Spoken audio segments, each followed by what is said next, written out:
Hello and welcome to Property Mastermind podcast with Hilary Sexton, episode 66. Today, how do I structure a joint venture with a landowner? Whew, heavy stuff. This is going to be great. Lots of learning, lots of great information. So join me on the inside where Bob Andersen and I talk about how do I structure a joint venture with a landowner? Let's jump in.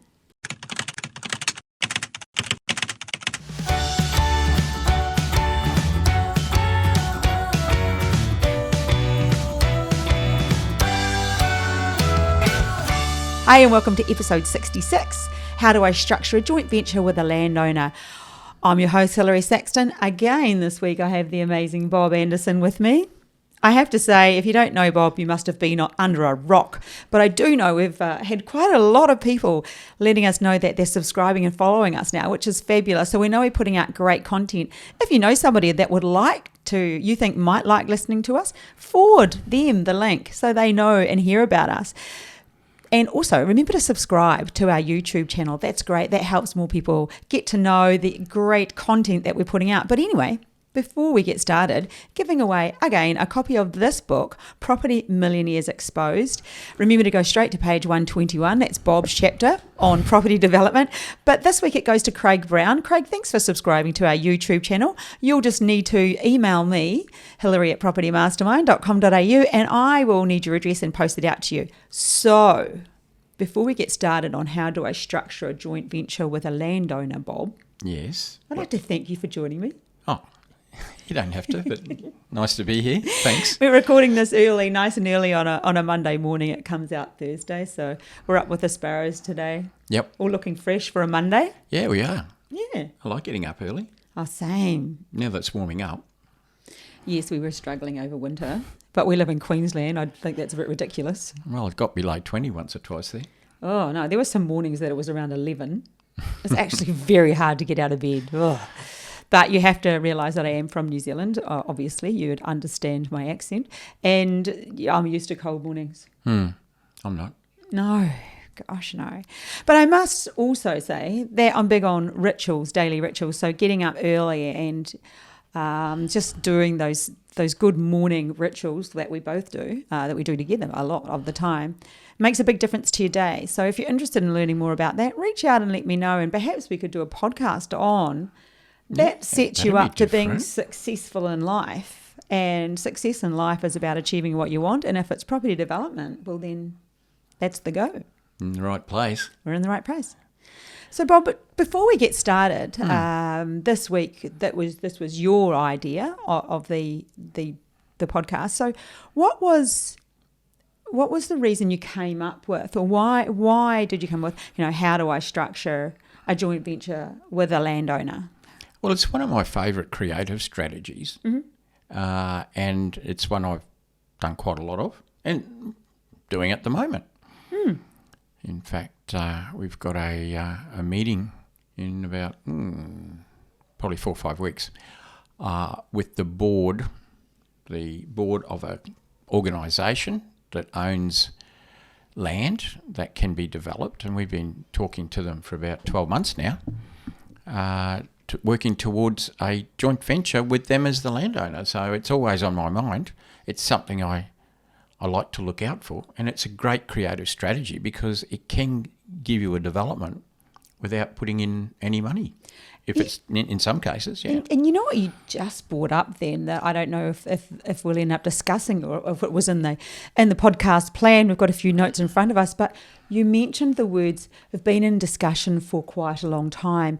And I think that that's something that as property developers, we want to get onto the next deal. We're rushing to do it, but sometimes things take time. And especially in the scenario you're speaking where it's probably a substantial development. Well, it is a substantial development, and those things don't just happen overnight. No, but the good thing is, you're not relying on that. You're not sort of hanging out for that one development. No. As I said, we've been advancing it with the owners, and now it's up to a board meeting. But that's been happening in the background. So, it has been happening for about a year, but it's just something that happens in the background. Weeks and weeks and weeks and weeks go past where nothing happens, and then it's just another little advancement. So it's reached quite a good point, really, where I think, mentally made up their mind they want to do a joint venture. And now it's just down to the nitty-gritty, the nuts and the bolts of it, hence the board meeting. So, yeah, those things can tick away in the background, and you can have a couple of opportunities sort of ticking away in the background while you're doing other things, but they can just pop up and suddenly happen. Sometimes you can do a deal really fast too.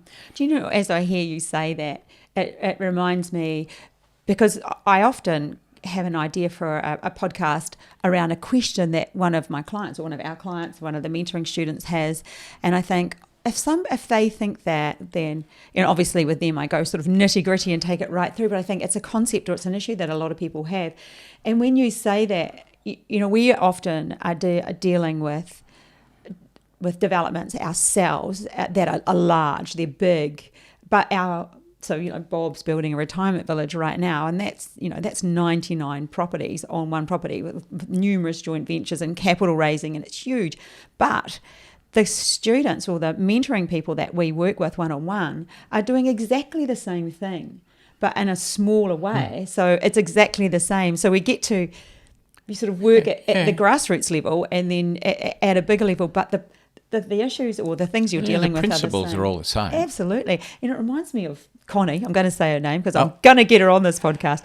But she reminds me a lot of you, Bob. She's always got the next deal, like looking at it. They're not always coming off, but a lot of them do. And she's doing such an amazing job. And I love seeing somebody who, I see her replicating you a lot of the time. Yeah. Well, that's why I like Connie so much. She's amazing. Yeah, we'll get you on here yet, Connie. We will. We've got to get her on. Yeah, I've been trying. No, you will. She evades it. It's a bit like the joint venture I'm talking about at the moment. Chugging away in the background, chipping away. You've been chipping away at Connie. She will succumb. She'll get there. All righty. Anyway, Bob, I'll let you kick this one off as it's your topic and one of your favourites. Well, I mean, if you think about it, there's a lot of land out there that has development potential that's not developed. There's plenty of it out there. It's usually owned by just normal people. Yeah. And they I assume they know it could be developed, but they usually don't. They don't do our property development course. They don't understand property development. It probably sounds, very foreign to them. It might sound risky to them. They don't have the knowledge. They don't have the time. And often they think they don't have the money, although what they often don't realise is there's a lot of money sitting in that land in the form of equity. And so these people eventually sell their property, and who do you think's going to buy it? Wow. It's got development potential. Can I put my hand up on it? 101. Is it a property developer? Oh, yes, I didn't think you'd get that. So smart. Yeah. And property developer buys their property, goes on and develops it. And quite often, I've spoken to these people later on, and they say, wish I hadn't sold it. A developer went on and made all that money, and I could have, but I didn't know what to do. And sometimes we meet people in our program who've actually sold sites in the past because they didn't know what to do. And now that they do know what to do, they're regretting it, but you can't look backwards. But, that's what happens out there. And there's a certain amount of landowners who, if given the opportunity, would develop that land. Not all of them. Some of them are just like 100% risk adverse and they'll just sell, and that's fine. I'm glad they do that because, we're always out there looking for a good deal. But some of them, probably those that are a little bit more entrepreneurial than others, if given the opportunity to develop it, would. And that's where the opportunity comes from our side of the fence, being property developers, to offer what I'll call a joint venture with that landowner. A little bit later I might just actually make the comment that it's not technically a joint venture, but let's just call it that for the time being, because joint meaning, let's say two, and it's a venture. It's fun. It's an adventure, but it's a venture to make money. And look, there's lots of land out there with development potential. In fact, yesterday, Bob, remember I was spending my... I know. You're out sunbaking, I think, when you took a call on a Sunday afternoon. I was. So the phone's always close by. Generally it is. I was listening to something. But anyway, I got a call from somebody. I was truly lying outside. You were. You're near the pool and I heard your phone go off. And this lady, I don't know how, she's Googled something and somehow got a hold of us and rang. But she had some land that she wanted to sell that she knew had development potential, and she asked me what I thought it was worth. Like, how would I know what it's worth? There are a lot that goes into that conversation. But I think I did ask her if she had, how much equity she had, or did it have, was it unencumbered? Did it have no debt on it? All the right sort of questions that potentially leading up to a joint venture. Yes, because if not for, somebody or us, but I would know somebody who would be interested in something like that. And it's interesting because she rang wanting that information without knowing that that's what she was after. Yeah. That was an interesting conversation. Just a call out of the blue about this, really. Yeah. Well, she didn't ring a real estate agent, which was probably a good thing. Yes. She rang somebody in the development world because she knew it was a potential development. It's an existing business on land, the way you described it to me. I actually emailed it. She sent me a link about it. I emailed it to you this morning. Okay, yeah. Check it out. Haven't checked it out No. yet. Yeah, but I mean, that's an opportunity can come out of left field. You just never know. I mean, there's proactive things you can do to source these sorts of deals. But they can pop up anywhere, anytime. They could pop up at a barbecue.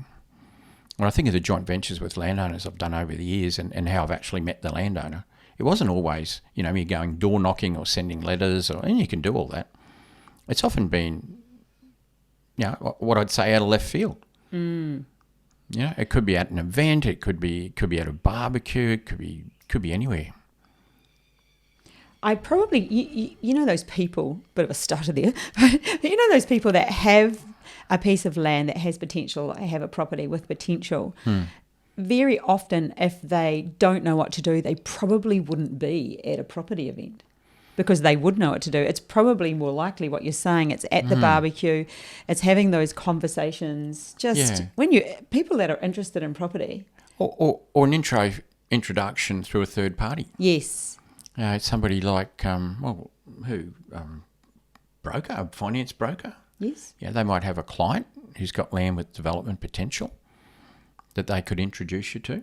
And even, not to that extent, even just a flippant conversation you're having with somebody and they say, oh yeah, my cousin's got something, or my sister or my neighbour, and you think, oh, okay, that's worth a chat. Yeah, certainly. So you never know where they're going to pop up. No. So let's talk a little bit more about how you might pull one together. Okay. Because like any sort of, we'll call it a joint venture at the moment, it needs to be a win-win. Both parties have to win. Yes. So in regards to the landowner, their win comes from having their land developed and making a development profit, or at least a percentage of a development profit. And from the other side of the fence, developers, well, what's in it for us? How is our win? Well, we've got a property that we can develop. And depending on a couple of circumstances, we may be able to develop it with no money at all, or at least a lot less money than if we were to purchase it outright. Mm-hmm.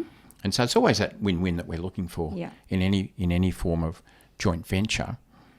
But that sort of rolls on to, well, what do we need as far as the land goes, or the owner of the land goes, in order to do this sort of deal? So what we're doing here is, when we do a property development, we have to put in some equity. The banks or the financiers don't lend 100% of everything, so we have to put some money on the table. We call that equity. Now, quite often that equity is cash, but it doesn't have to be. It could be equity held in land, and that's what we're talking about here. So if there was enough equity in the site, in the land, to supply the required equity for the finance, then that's all you need. The financier would simply take a registered first mortgage over the land, as they always do. There's enough equity sitting in there, and so they'd lend the rest of the money. So equity doesn't have to be cash. It can be equity in land. And that's why we've called this joint venture with a landowner. So the landowner's portion of this could just be their land. Yeah, but the important thing is they need little debt or no debt on the land. Yeah, if it's a little bit, Bob, does that cause second mortgage issues, or what happens there? No, a little bit's okay. Well, it just depends on what you're developing. So if you're developing something like townhouses or, let's say, a land subdivision, it can often carry a little bit of debt but still be all that you need. Something like apartments, not normally, because the land content in an apartment development is a lot lower than the land content in townhouses or land subdivisions. Just to clarify that for those, I know you say stuff and it sounds simple. It's because they're going upward, so they're not using a flat amount. A lot of land. There's less land involved in apartments. There is less land and the value of the land component. The land component as a percentage of costs is lower on apartments. It might be around 20 or 22% of your costs, whereas the land component in townhouses or a subdivision could be 30 or 35%. So if a bank says you have to put in 30% equity and the land is owned outright with no debt, then, if it's a townhouse or a subdivision, there's probably already more than the 30%. But if it was an apartment building where, let's say, the land content's about 22%, even owning the land outright isn't necessarily enough equity. There might still be a bit of a tip in. That's what I meant by that. So that's one of the things, little or no debt on the land. And the other requirement is that the landowner needs to become part of the deal. They can't just put the land up as security and be not a part of it. They'll at least have to be a guarantor on the loan. Mm-hmm. But they've got to do something to make all that extra money, from the profit. So those two requirements, little or no debt on the land and the owner willing to get involved to a certain extent in the project. That's what we need to make a deal work. When you say involved, Bob, what are you, I know you just... Well, typically they're not involved in managing the project, paperwork doing involved. Anything. Well, from a finance point of view, the financier, because what we're doing here, we're putting the land up as security to the financier, and that will hopefully supply all the equity, and then the financier will lend the balance to do all the construction and so forth. That's what we want. That way, as a developer, we don't put money in. The equity is actually sitting in the land.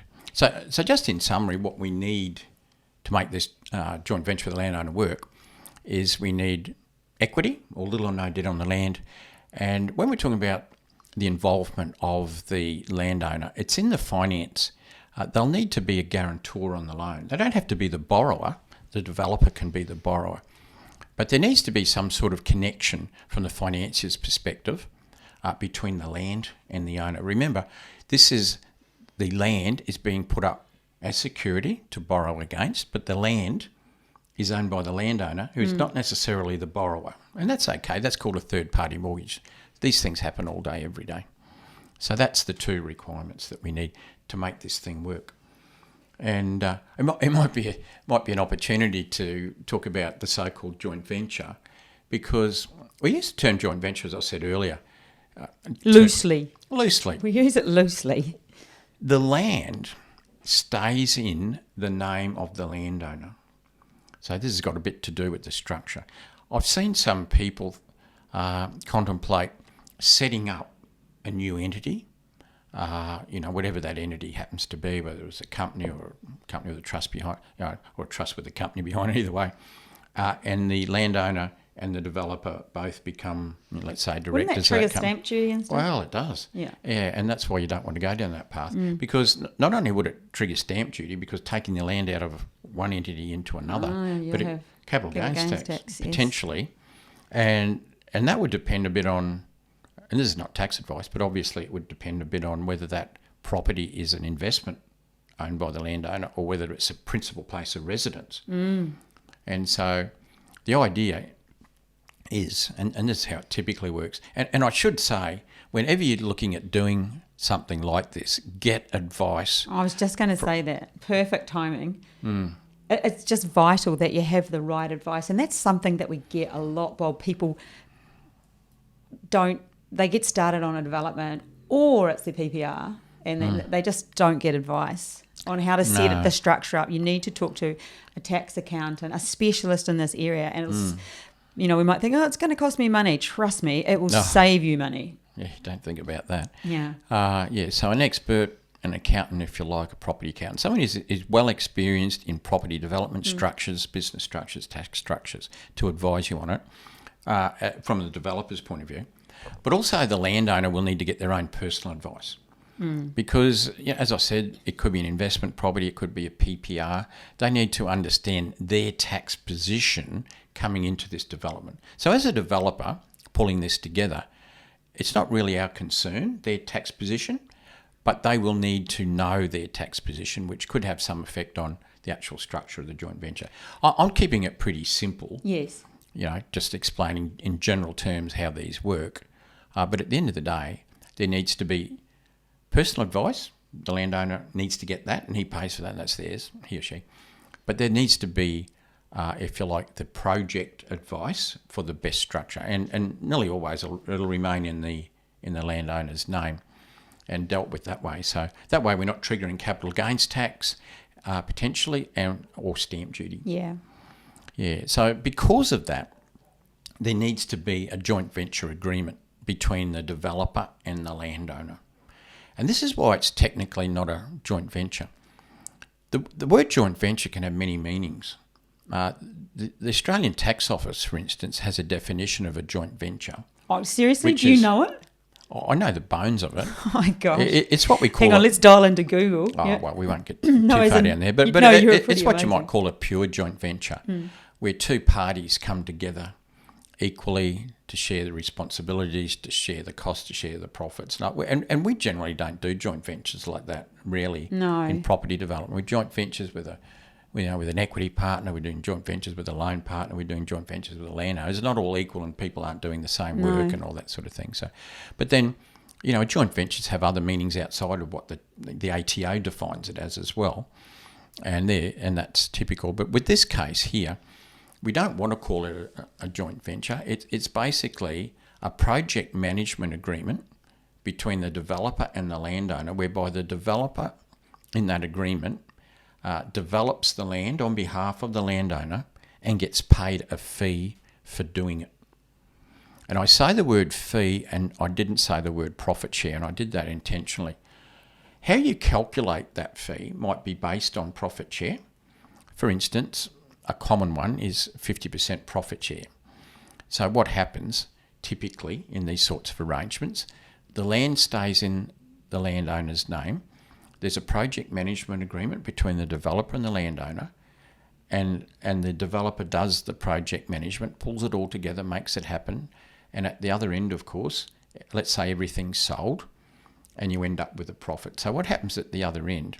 The first settlements to go through pay back the financier, as they always do.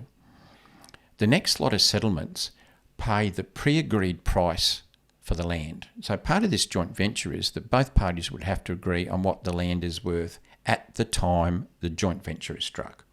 It may have no approvals. Well, okay, that's what it's valued at. Bob, is that agreement, is that based on anything, or that is just an agreement they come to and it's written down somewhere? Oh, it's very much a written down agreement. Yep. And that's why, firstly, you need to know the tax structure, but then you would get an experienced lawyer to draw up the joint venture agreement. But you need to know the tax structure first.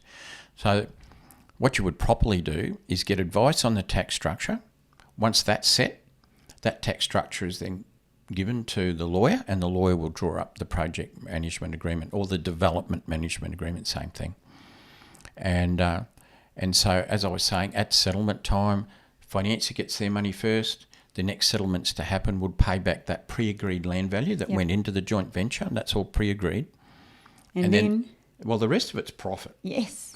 And so that profit, let's say the agreement was we'll share the profit 50-50. This is important. Well, in the project management agreement, like any project management agreement, there'll be a section there of how much the project manager gets paid, when they get paid, all that sort of thing. And although it might be based on a percentage of the net profits, it's best, I've been told, not to use that term. Because when you start talking about profit share like that, it can create a partnership by law, I've been told. None of this is advice, of course. And it's very good advice. And you don't necessarily want to be in very good chat. You don't necessarily want to be in partnership with somebody that you don't really know, because there's certain legal obligations that can fall within a partnership, which is not necessarily what you want. And therefore, what you do is the project management fees, there'll be a formula for calculating it. And the formula could simply be project management fees equal to 50% of the net profit. That is different from saying the project management fee is 50% of the net profit. It's calculated as that. So it's a fee. This is the important thing. you're not getting paid. The project manager's not getting paid profit share. You They're getting get paid a fee. Yeah. Yep. And that supposedly gets rid of that potential partnership situation that you don't necessarily want to be in. Potential but risk. I can tell you there's a lot of law and there's a lot of tax around that whole thing. And I'm not the expert on that. Certain high-level accountants and lawyers are best to deal with that because it can get a little bit tricky. And even in the area like the land, is it owner-occupied, is it an investment property, all these things. There's a lot of moving parts in there. But I'm trying to keep it simple in principle anyway to explain how it works. The good thing is there's always the experts that can work out that detail for you. And I think it's also important to realise that just because somebody is a great accountant doesn't mean they're a great property accountant. Just because they're a great lawyer doesn't mean they're a great property lawyer. And engaging the right expert just because they have that title behind them doesn't mean they're great at that. So I think that's quite important because I think in other ways, I do know in other ways with working with people and with property people that they do stumble across, and we mentioned this a couple of podcasts ago, where the landowner goes and chats to their lawyer who isn't a property lawyer and just squashes the deal because they are... Well, it's the easiest things to say no. Oh, yeah, because then they're not at any fault. But really... we'd already established at the beginning, we're going for a win-win situation where everybody comes out on top. It's an opportunity, and it's a great opportunity. And sometimes people with limited experience or the wrong knowledge can kill it, like you say, because they don't understand it. Yeah, the best. I'll go back to calling it a joint venture with the landowner because it describes it. The best joint ventures with the landowner are done when the developer can talk directly with the landowner. Yes. As soon as you get Piggy in the middle, particularly an agent. Piggy. When okay. you get Piggy in the middle who's an agent, unless they've got a bit between the ears, and I'm not going to be facetious here. Don't you go there, Bob. You be careful. Unless they really understand developments and joint ventures, they're probably just going to be a hindrance. Yeah. All they can think of is just sign a contract, No, there's a bit more to it than that. And so, as I say, it is a lot easier to have that conversation directly with the landowner. And some agents are fine by that. They can set up the meeting, they can attend the meeting. And that's where the deal's really done. And certainly the landowner should take advice. They should take tax advice, they should take legal advice. That's important. But exactly what you said, from the right people. Those that are experienced. And that's what can often happen with the landowner. They go to their accountant who just does tax returns, wouldn't have a clue about what's behind a joint venture and the structure, and because they don't want to seem like idiots, they'll probably talk them out of it.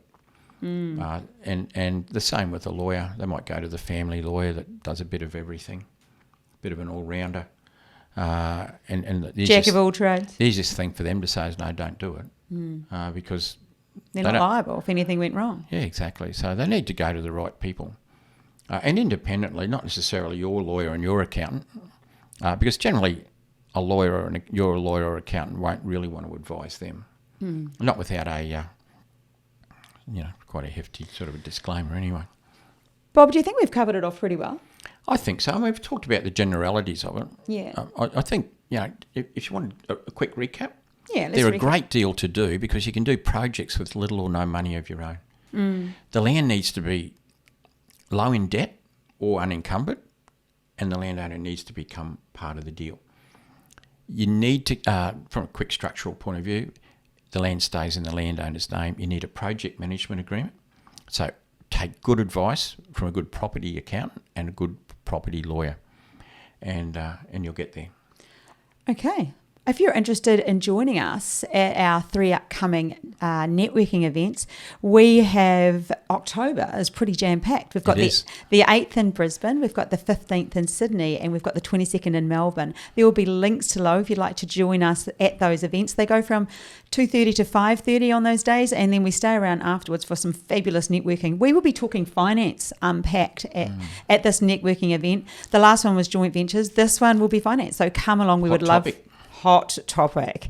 And then also on the 8th, the morning of the 8th, whether you're in, let's go Sydney time, it'll be daylight saving by then, Sydney time, 9 to 1 p.m, we have got our free masterclass where Bob takes you through the process of property development. If you're thinking about property development, if you'd like to know a little bit more about it, it is free, it is online, and we would love for you to join us there. And then lastly, crikey, it sounds like an advert, but lastly we've got Probably is. Nothing wrong with that. No. It's our podcast. It It's is. yours anyway. Well, we've got our 3-day workshop and it's in the Gold Coast this year. It is live and in person. It is going to be epic. And we're having it Saturday, Sunday, Monday.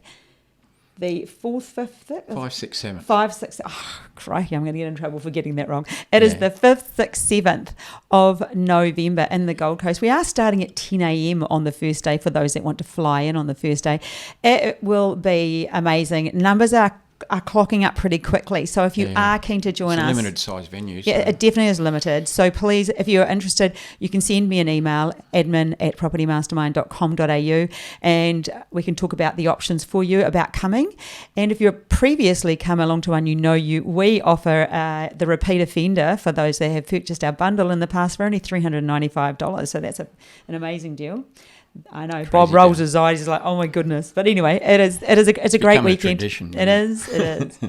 We would love for you to join us at all or some of those events. I know there's a few people coming to all. So they should. I think Jeremy's coming to all. Is he? Oh, yeah, he'll be coming to all. Yeah, he's a goer, Jeremy. Yeah. He's one of those mentoring students we know is going to go places. And anyway, that's the end of our podcast. Bob, thank you so much for just breaking that down into a really simple way of hearing how do I structure a joint venture with a landowner. And we will see you next week for episode 67. Wow. Okay, thanks. See you. See you. Bye. Bye.